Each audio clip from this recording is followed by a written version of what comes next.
कल के लेक्चर में हम लोग जिस चर्चा को कर रहे थे उसी को आगे बढ़ा रहे हैं। पिछला जो लेक्चर अगर आप देखेंगे तो उसमें हम इंडक्टिव इफेक्ट है क्या, उसका प्रभाव कैसे होता है और पर्टिकुलरली एसिडिटी पे उसका प्रभाव कैसे होता है, ये हमने डिस्कस किया था और उसमें भी कुछ एग्जाम्पल के साथ। आने वाले इस लेक्चर में जो मैं आपके साथ डिस्कस कर रहा हूँ वो आपके दृष्टि से छात्रों के हित के लिए वेरी इम्पॉर्टेंट है।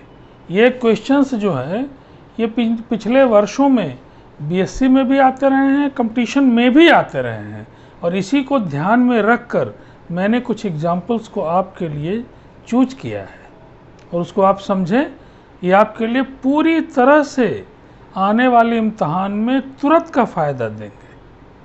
अब आप देखें कि पहला कि जो हम लोग एसिडिटी की बात कर रहे हैं, एसिडिटी का अर्थ हम आपको बताए हैं कि एसिडिटी का मतलब है स्ट्रेंथ ऑफ एसिड और बेसिसिटी का मतलब बताए हैं स्ट्रेंथ ऑफ बेस। कैसे हम कंपैरिजन करेंगे, इसमें फेनॉल एसिड है, ये हम लोग एक लेक्चर में बात किए हैं कि फेनॉल इज एसिड। अब इस फेनॉल एसिड की एसिडिटी को बढ़ाने के लिए कौन से ग्रुप होंगे और इसकी भी चर्चा हमने की है कि इलेक्ट्रॉन लेने वाले ग्रुप अगर लग गए तो एसिडिटी बढ़ जाएगी और इलेक्ट्रॉन देने वाले ग्रुप लग गए तो एसिडिटी जो है वो घट जाएगी, इन जनरल अगर कोई एक्सेप्शनल बिहेवियर नहीं है तो। अब आप देखें कि NO2 ग्रुप जो है ये इलेक्ट्रॉन विथड्राइंग है, ये हम लोग जानते हैं, बहुत सारी चीज़ जानते हैं, ऐसा नहीं कि एकाएक कहाँ से आ गया कहाँ से आ गया, हम जानते हैं कि NO2 ग्रुप स्ट्रॉन्ग विथड्राइंग ग्रुप है, OH ग्रुप डोनेटिंग ग्रुप है, NH2 ग्रुप डोनेटिंग ग्रुप है, COH ग्रुप जो है विथड्राइंग ग्रुप, ये पता हमको है, बहुत सारी चीज़ पता भी है। तब ये इलेक्ट्रॉन लेने वाला ग्रुप निश्चित रूप से इस फेनॉल की एसिडिटी को क्या करेगा, बढ़ाएगा। लेकिन यही NO2 group, it is very interesting कि यही NO2 ग्रुप की पोजीशन बदल जाने से कंपाउंड का मॉलिक्यूलर फार्मूला वही है इसका इवन देन केवल पोजीशन के बदल जाने से इसकी एसिडिटी इसकी तुलना में बहुत ज़्यादा है। अगर आप इसकी देखें पीके वैल्यू को कभी एक्सपेरिमेंटली चेक करें, it is only 50 around and it is around 700। तो आप देख रहे हैं ऐसा संभव है कि अगर आपको कोई आदमी एक घूसा मारे आपको तो उसी शरीर पे उसी ताकत का घूसा पैरों पे अलग असर करेगा, मुंह पे अलग असर करेगा। वही हाल यहाँ है, वही ग्रुप है, लेकिन पैरा पे लगते ही एसिडिटी इतनी ज़्यादा हो जा रही है और मेटा पे एसिडिटी कम हो जा रही है। उसके पीछे रीजन क्या है, इसको आप समझिए। अगर एक एग्जाम्पल को भी आपने मन से समझ लिया तो आने वाले एग्जाम्पल्स को आप आसानी से समझ सकते हैं। मैं आपको बता रहा हूँ कि पिछले लेक्चर से इसको मैं थोड़ा रिलेट कर रहा हूँ कि ये जो फेनॉल हमारा है, इस फेनॉल को डिसोसिएट अगर होता है तो क्या देता है, आप जानते हैं कि phenol when dissociates it gives phenoxide ion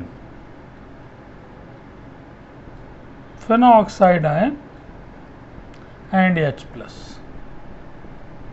Due to this removal of H+, this phenol is acid। आप जानते हैं कि acids are proton donor, this is proton। ये भी बात है, आपको डिस्कस मैंने पहले किया है कि इधर का पोर्शन जितना ज़्यादा स्टेबल होता जाएगा इसकी तुलना में रिएक्शन उतना तेज़ी से आगे बढ़ेगा और तब डिसोसिएशन कांस्टेंट उतना ज़्यादा आएगा और एसिडिटी उतनी ज़्यादा होगी। इसीलिए ये फेनॉल एसिड है। बहुत सारे एग्जाम्पल में आप देखेंगे कि आप NaOH से रिएक्शन करें तो साल्ट एंड वाटर देता है। सेवरल एग्जाम्पल्स विल शो कि ये एसिड है, it is confirm. Now here the question is different कि जो आपके पास मेटानाइट्रोफेनॉल है उसकी जो एसिडिटी है इस फेनॉल से ज़्यादा हो जा रही है। ये जो मेटानाइट्रोफेनॉल है अगर इसको आप डिसोसिएट करें तो आप देखेंगे कि आपको मिलेगा यही फेनॉक्साइड आयन मिलेगा, मेटानाइट्रो फेनॉक्साइड आयन मिलेगा एंड H+ मिलेगा। और अगर पैरा के केस में आप देखें तो पैरा में भी आपको उसी तरह का डिसोसिएशन आपको मिलेगा। ये आपका पैरानाइट्रो प्रोडक्ट है, ये पैरानाइट्रो आपका फेनॉल है, और इसको जब आप डिसोसिएट करेंगे तो इसी प्रकार का आपको पैरानाइट्रोफेनॉक्साइड आयन मिलेगा।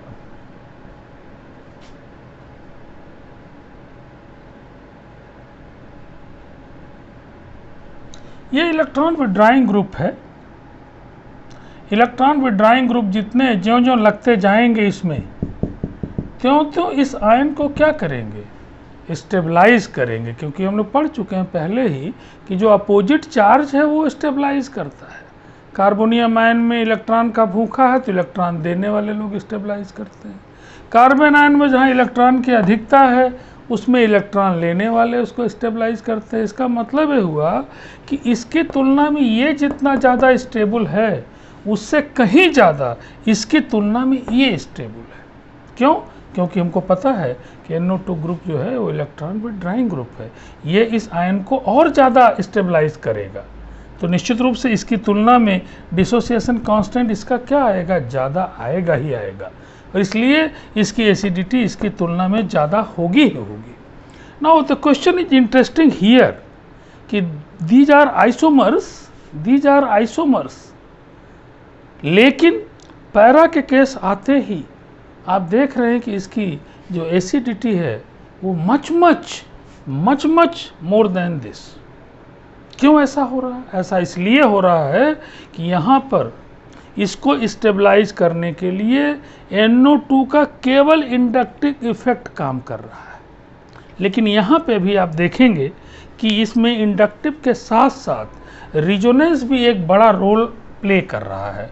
और रिजोनेंस में हम लोगों ने एक पॉइंट पढ़ा है क्या, कि कोई भी चार्ज जितनी दूर तक डीलोकलाइज होगा स्टेबिलिटी क्या होगी, उतनी ही ज़्यादा होगी। और आप देखिए कि पैरा के केस में क्या हो रहा है। पैरा के केस में ये आपका आयन है, ये आपका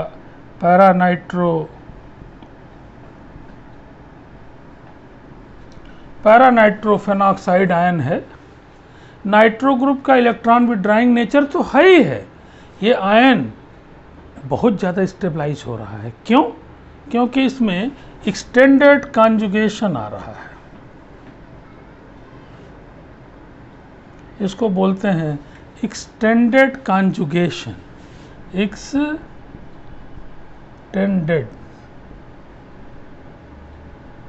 कॉन्जुगेशन, इस एक्सटेंडेड कॉन्जुगेशन के कारण इंडक्टिव इफेक्ट के साथ साथ जो रिजोनेंस इफेक्ट है, ये दोनों ही इस आयन को स्टेबलाइज कर रहे हैं, जबकि मेटा के केस में केवल इंडक्टिव इफेक्ट कर रहा है।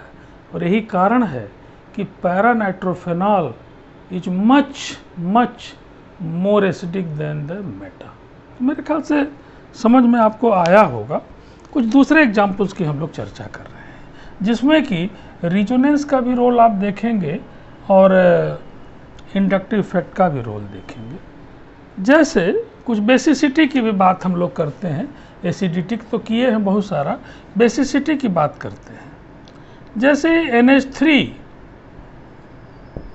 अमोनिया एक बेस है, क्योंकि हम लोग डिफिनीशन जानते हैं कि acids are electron deficient species and bases are electron rich species, ये हम जानते हैं। रिच का मतलब, रिच का अर्थ है कि इसके पास अपनी बॉन्डिंग के अतिरिक्त फ्री इलेक्ट्रॉन्स हैं। ये जितना ज़्यादा फ्री होगा, एक तो कितना ज़्यादा उसके पास फ्री होगा ये भी इम्पॉर्टेंट है, और कितना अधिक वो फ्री होगा वो भी इम्पॉर्टेंट है। दोनों फैक्टर आएंगे, आप एग्जाम्पल से देखेंगे। इस NH3 की तुलना में आप देखिए, ये जो हमारा एनलीन है देखने में बहुत बड़ा लग रहा है, ये भी बेस है और ये भी बेस है, बोथ आर बेस। अमोनिया भी बेस है और एनिलीन भी बेस है। क्यों बेस है? क्योंकि दोनों के पास फ्री इलेक्ट्रॉन्स है।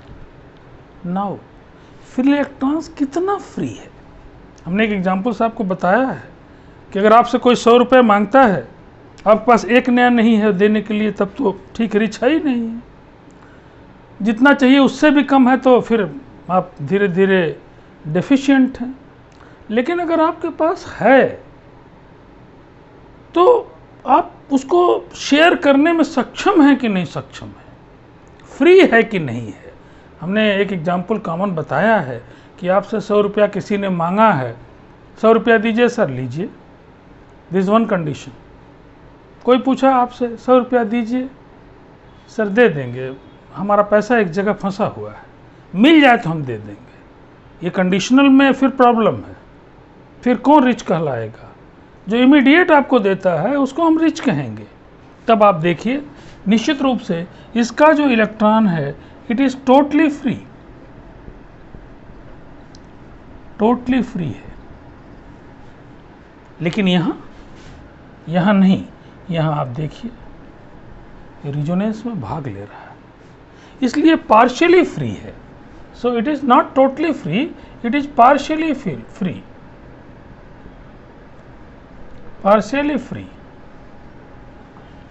Not totally free.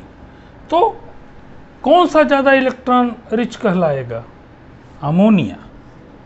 So this is the basicity order, basicity order. इसमें आपको रिजोनेंस का जो प्ले है वो दिखाई पड़ रहा है। इसी तरह से एक दूसरे एग्जाम्पल की आपके साथ हम बात करते हैं, जो कि बहुत बार आपसे पूछा जाता है कि भाई हमारे पास अमीन है, ये हमारा प्राइमरी अमीन है, हम जानते हैं जिसमें एन के साथ एक आर लगा है वो प्राइमरी है। ये हमारा सेकेंडरी अमीन है। ये दोनों आर एक जैसे हो भी सकते हैं और एक जैसे नहीं भी हो सकते हैं। इन दोनों में अगर हम बेसिसिटी की बात करें तो नेचुरल है कि यहाँ दो दो इलेक्ट्रॉन देने वाले ग्रुप लगे हैं, जिसके चलते इलेक्ट्रॉन रिचनेस इसकी ज़्यादा है। यहाँ पे इलेक्ट्रॉन रिचनेस क्या है? कम है। तो निश्चित रूप से बेसिसिटी ऑर्डर किसका होगा? ज़्यादा होगा, है ना, निश्चित रूप से। और तब अगर हम NH3 कहें, NH3 के केस के साथ क्या होगा? निश्चित रूप से दिस इज द ऑर्डर, क्योंकि NH3 में NH2 के बाद H है जो तो न इलेक्ट्रॉन देता है न इलेक्ट्रॉन लेता है। लेकिन यहाँ तो R देता है। आपके पास 1000 रुपया फ्री है, कोई आदमी आपका रिश्तेदार आपको 1000 रुपया और दे गया फ्री का, तो आप ज़्यादा रिच हैं कि नहीं ज़्यादा रिच हैं? दो रिश्तेदार आके दे गए तब रिच है कि नहीं रिच हैं? और तब एक इंटरेस्टिंग केस और आएगा, उसकी चर्चा हम लोग कभी फिर करेंगे कि टर्शरी जो अमीन है, पर्टिकुलरली जब R बराबर मिथाइल हमारा है, तब फिर स्टेरिक हिंड्रेंस के कारण और उसकी जो बेसिसिटी है वो कुछ बदल जाती है, जिसकी चर्चा आज हम नहीं आपके साथ कर रहे हैं। दूसरी चर्चाओं को हम यहाँ ला रहे हैं कि हमारे पास एमाइड है। ये क्वेश्चन पूछा जाता है कि एमाइड है और हमारे पास अमीन है।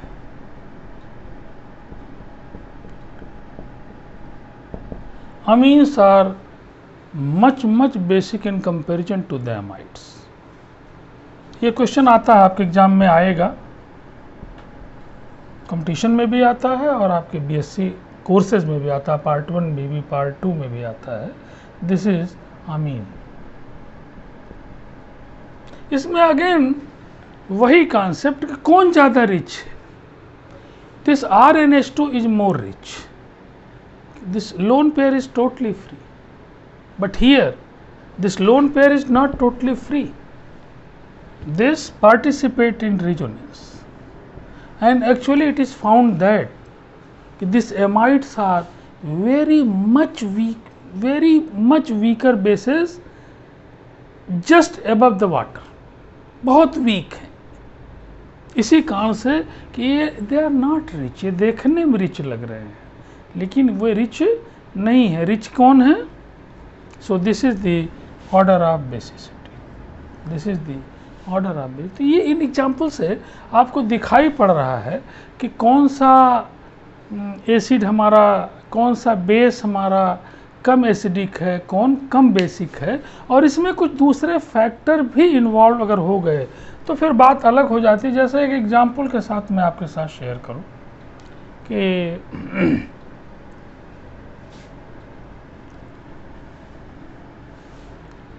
the alcohols are very weak base, alcohols are very weak base, sorry, alcohols are very weak acids, and this alcohols will dissociate and gives alkoxide ion and H plus, very weak. The dissociation constant is very weak. Now here this O minus is destabilized by this R, not stabilized. Then if you compare with phenol, any phenol,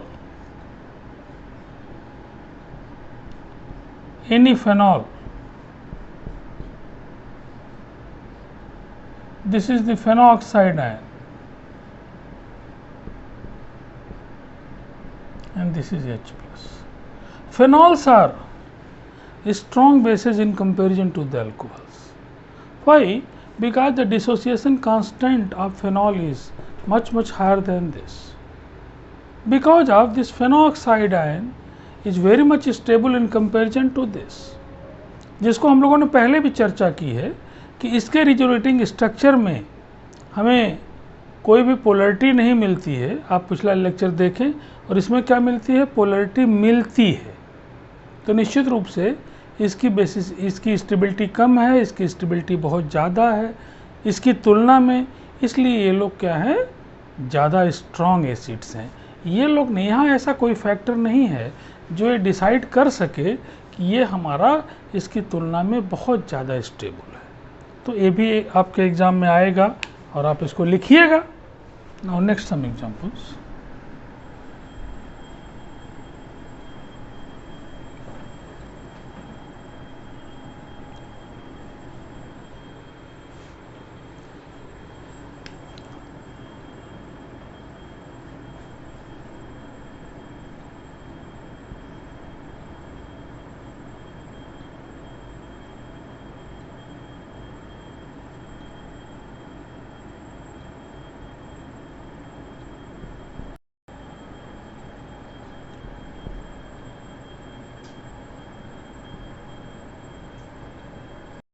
मैं salicylic acid की acidity को benzoic acids के साथ तुलना करना चाह रहा था अभी, लेकिन मुझे याद आया कि मैं अभी तुलना इसलिए नहीं करूँगा कि उसमें एक फिनोमेना आएगा इंट्रामॉलिक्यूलर हाइड्रोजन बॉन्डिंग का, जिसको हमने आपको नहीं पढ़ाया है। तो इसलिए हम इसको यहीं पे स्टॉप करते हैं और जब हम हाइड्रोजन बॉन्डिंग आपको बता ले जाएंगे अच्छे से, तब हम लोग डिस्कस करेंगे कि कैसे क्या हो रहा है ना। क्योंकि हम ये मान के चलते हैं कि आपको तो आता ही है, लेकिन हमारा दायित्व तो है कि हम जो चीज़ समझा ले जाएंगे उससे रिलेटेड चीज़ ही हम आपके साथ डिस्कस करेंगे। ये हमारा एक मूलभूत सिद्धांत है कि हम पहले आपको बता लेंगे, उसके बाद फिर हम लोग उसकी डिस्कस करेंगे। अब एक दूसरे इफेक्ट की बात करते हैं आज, इलेक्ट्रोमेरिक इफेक्ट, जो कि बहुत छोटा है। उसके लिए अलग से कोई हम वीडियो आपके साथ शेयर नहीं करेंगे। इसी वीडियो में 5 मिनट आपको लगता है, आप जान जाइए कि इलेक्ट्रोमेरिक इफेक्ट क्या है। और इलेक्ट्रोमेरिक इफेक्ट को शार्ट में हम ई इफेक्ट कहते हैं ना, जैसे वहाँ पे इंडक्टिव को आई कहते हैं, वैसे हमारा ये इलेक्ट्रोमेरिक इफेक्ट जो है, इलेक्ट्रोमेरिक इफेक्ट, इसमें हमने पहले एक बार बताया था कि इंडक्टिव इफेक्ट परमानेंट है। उसमें एक एग्जाम्पल भी कॉमन दिया था आपके साथ कि परमानेंट किसको कहेंगे। इलेक्ट्रोमेरिक इफेक्ट वहाँ पे आता है कि on the requirement, on the demand of the reagent it will appear. जब तक डिमांड नहीं है तब तक कोई अपीयरेंस इसका नहीं होता। ये टेम्परेरी इफेक्ट है। The electromeric effect is a temporary effect, और इसको हम ई इफेक्ट कहते हैं। जैसे वन एग्जांपल से कि न्यूक्लियोफिलिक एडिशन रिएक्शंस अगर हैं तो इसमें आप देख सकते हैं कि जैसे एल्डिहाइड है, एल्डिहाइड शांत अपना है, बोतल में कोई हलचल नहीं है, लेकिन जो ही आपने कोई न्यूक्लियोफाइल डाला, चाहे साइनाइड आयन डाला, चाहे कोई भी न्यूक्लियोफाइल डाला, immediate this effect will appear on the demand of reagent. If the effect will appear it means it is the electromeric effect. ये टेम्परेरी है, लेकिन इसका बड़ा रोल है। ये जो आप देख रहे हैं कि ऑक्सीजन की इलेक्ट्रोनेगेटिविटी इस कार्बन से ज़्यादा है, पाई इलेक्ट्रॉन वीक हैं, ज़रूरत पड़ने पे किधर शिफ्ट करेंगे, इधर शिफ्ट करेंगे, ऊपर नेगेटिव चार्ज आएगा, सी पे पॉजिटिव चार्ज आएगा। इस पॉजिटिव चार्ज के कारण ये न्यूक्लियोफाइल जो इलेक्ट्रॉन रिच इस पर क्या करेगा, अटैक करेगा। तो इसको हम लोग बोलते हैं माइनस ई इफेक्ट। इसी तरह से प्लस इफेक्ट में क्या होगा कि कोई इलेक्ट्रोफाइल हमारे पास है, इसको हम बोलेंगे माइनस ई इफेक्ट, ठीक है। और इसी तरह से अगर हमारे पास कोई सपोज इस तरह की चीज़ है और जिसमें कि पाई इलेक्ट्रॉन्स मौजूद हैं और इलेक्ट्रोफाइल का हम एडिशन कराना चाहते हैं, तो आप देखेंगे इस तरह की चीज़ को हम लोग जो है ये इस तरह की चीज़ को हम लोग क्या बोलेंगे, प्लस ई इफेक्ट बोलेंगे। तो दोनों के एग्जाम्पल आपको मिलेंगे। आपको मैं एक एग्जाम्पल से इसको दिखाता हूँ कि जितने भी इलेक्ट्रोफिलिक एडिशन रिएक्शंस हैं ये किसके कारण है, इलेक्ट्रोमेरिक इफेक्ट के कारण है। और इसके एक एग्जाम्पल के साथ आपके साथ हम साझा कर रहे हैं, फिर चर्चा बंद कर देंगे। आप देखें कि ये आपका फॉर्मल्डिहाइड है, ये फॉर्मल्डिहाइड है, आप जानते हैं फॉर्मल्डिहाइड है, कॉमन नेम है। ये आपका सपोज एसिटल्डिहाइड है या कोई अदर एल्डिहाइड है जिसमें H के बदले R लगा है, अदर एल्डिहाइड है। और ये आपका कीटोन है,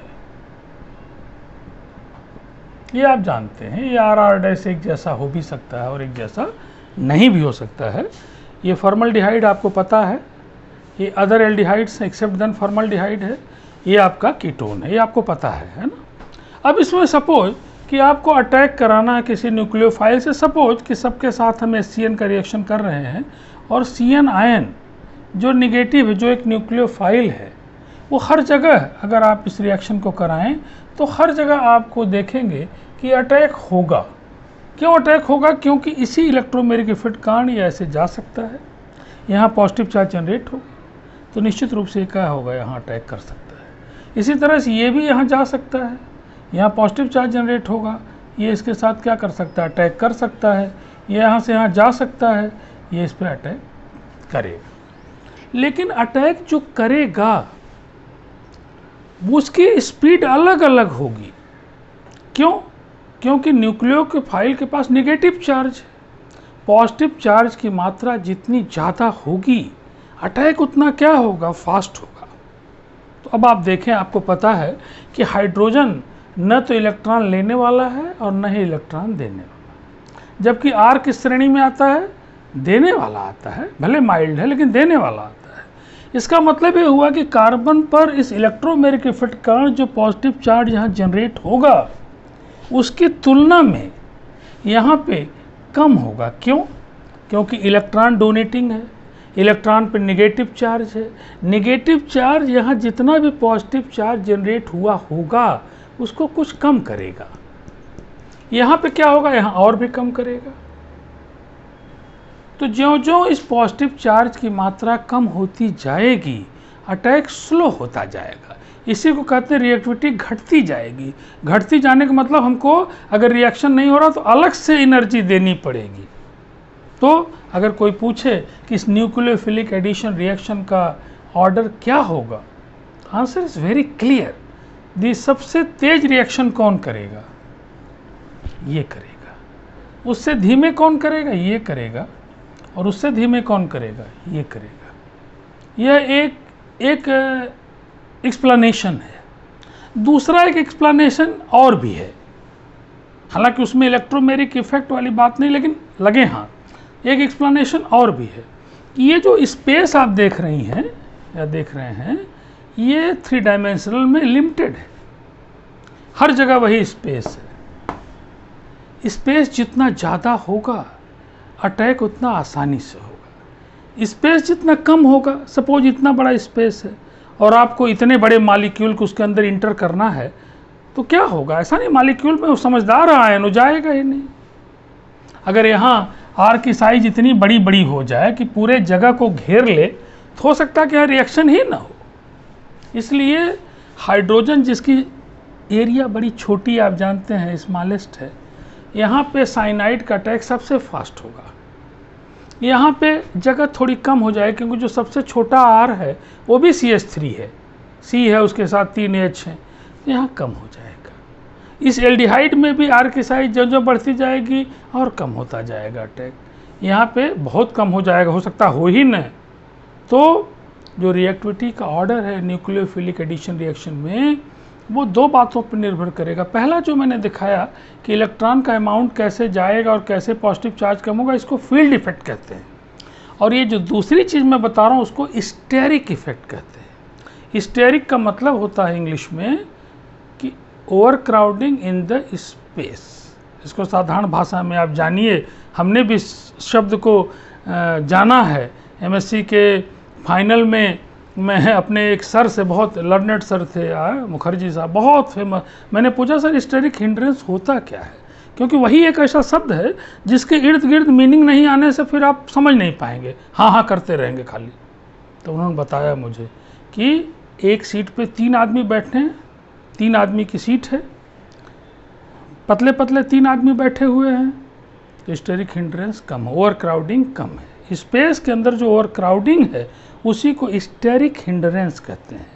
उसी सीट पे 2 आदमी मोटे मोटे बैठे हैं सपोज, तो निश्चित है कि तीसरा आदमी, 2 आदमी ही मान ले बैठे हैं बहुत मोटे मोटे, पूरा स्पेस घेर लिए हैं, तो तीसरा आदमी 3 सीट होने के बाद भी 3 आदमी की, वो वहाँ जाना नहीं चाहता है। आप कॉमन एग्जाम्पल देखिए, मैं चलते चलते आपको बताऊँ कि आप बस में चल रहे हैं और 3 आदमी की सीट है, उसमें आप बैठे हुए हैं, आप देखते रहते हैं, जो ही कोई पतला आदमी गया स्मार्ट सा, आइए बैठ जाइए, और जितने आपके पास मोटे मोटे आदमी जा रहे हैं, नहीं पसंद है, नहीं अभी यहाँ एक आदमी है, यहाँ एक आदमी है, ऐसे करते रहते हैं, और जो ही वो दिखाई पड़ गया पतला, बैठ जाइए। क्यों? Due to steric hindrance. जब तक कोई और इंटरेस्ट ना हो, स्टेरिक हिंड्रेंस कौन चाहेगा? अगर पीछे एक सीट खाली है और यहाँ सीट में जगह नहीं है, क्यों चाहेगा वो? इसी चीज़ को स्टेरिक हिंड्रेंस कहते हैं। तो शब्दों के बड़े अर्थ हैं, और अर्थ आप नहीं जानेंगे तो ठीक है। आने वाले दिनों में परीक्षाएं आ रही, तरह तरह परीक्षाएं आ रही हैं, और आने वाले दिनों में मैं इतना मैटर आपको दूंगा, बशर्ते आप सब्सक्राइब करिए, लाइक करिए, जिससे कि हर वीडियो आपको मिले देखने को। कुछ ही दिन बाद आपको लगेगा कि जो ऑर्गेनिक केमिस्ट्री से आप थोड़ा दूर हो रहे थे, वो आपको इतना एंजॉय देने लग गई है कि मन करता है कि हरदम वही पढ़ें। Thank you.